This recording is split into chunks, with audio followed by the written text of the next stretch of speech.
3,000 కోట్ల రూపాయల అంశంలో ఇంత పెద్ద ఎత్తున కేఎన్ఆర్ దాంట్లో మళ్ళీ మీ తమ్ముడు ముఖ్యమంత్రి గారి తమ్ముడు కూడా పార్ట్నర్ అని చెప్పి చెప్పుకుంటున్నారు. కేఎన్ఆర్ కంపెనీ నరసింహారెడ్డి గారి కంపెనీలో మీ తమ్ముడు కూడా పార్ట్నర్ అని చెప్పి చెప్పుకుంటా ఉన్నారు. మరి వర్క్ కా లేకుంటే మొత్తం కంపెనీకా ఇంకా దాని మీద నేను మాట్లాడదలుచుకోలేదు. కానీ మీ సొంత బామర్దైనటువంటి సృజన్ గారు శోధ కంపెనీకి సంబంధించినటువంటి అంశంలో మరి గత ప్రభుత్వాన్ని మీరు ఎప్పుడు కుటుంబ పాలన, గత ప్రభుత్వాన్ని ఎప్పుడు నిందిస్తూ అది కుటుంబ పాలన అని చెప్పేసి కేసీఆర్ హరీష్ ఇద్దరే ఈ రాష్ట్రాన్ని నడిపిస్తున్నారని చెప్పారు కదా. మరి ఈరోజు ముఖ్యమంత్రి గారి తమ్ముడు, ముఖ్యమంత్రి గారి బామ్మరిది, నేను ఇంకా కుటుంబ అంశాలకు వెళ్ళడం లేదు, ఈ అంశంలో మరి ఈ కాంట్రాక్ట్ విషయంలో వారు ఇన్వాల్వ్ ఉన్నారు కదా, మరి ఈ అంశంలో మీరు ఏం సమాధానం చెప్తారు అని చెప్పేసి మాత్రమే నేను అడుగుతా ఉన్నాను. ఎవరి పాలైందిరో తెలంగాణ, ఎవరి పాలైందిరో తెలంగాణ పాటలు పదే పదే పాడారు కదా మీరు పిసిసి అధ్యక్షుడిగా ఉన్నప్పుడు. మరి ఈరోజు తెలంగాణలో కాంట్రాక్టర్లు లేరా, మొత్తం ఆంధ్ర కాంట్రాక్టర్లు అన్నారు కదా.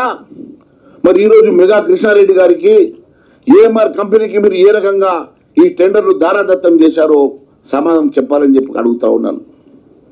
మెగా కృష్ణారెడ్డి ఒకవైపు కాళేశ్వరంలో ఆయన మీద జ్యుడిషియల్ ఎంక్వైరీ నడుస్తూ ఉంటే, అదే మెగా కృష్ణారెడ్డికి నువ్వు 1,100 కోట్ల రూపాయల దీంట్లో నుంచి నువ్వు మహబూబ్ నగర్ నీ సొంత జిల్లాలో వర్క్ ఇచ్చినావంటే మరి మెగా కృష్ణారెడ్డి మీద జరుగుతున్నటువంటి ఎంక్వైరీ ఉత్తదేనా?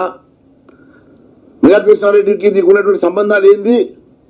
మరి మెగా కృష్ణారెడ్డి గతంలో నువ్వే చెప్పినావు కదా, మెగా కృష్ణారెడ్డి అవినీతి సొమ్మును కక్కిస్తానని చెప్పినటువంటి ముఖ్యమంత్రి గారు.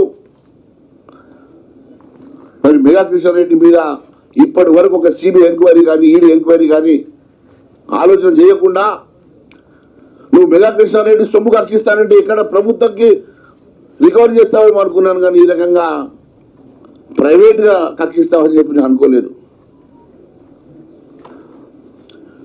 మరి మెగా కృష్ణారెడ్డి మీద జ్యుడిషియల్ ఎంక్వైరీ నడుస్తున్న సందర్భంగా కనీసం బ్లాక్ లిస్ట్ చేయకుండా కూడా కొత్తగా కాంట్రాక్ట్లు ఇవ్వకుంటే బాగుండదు కదా.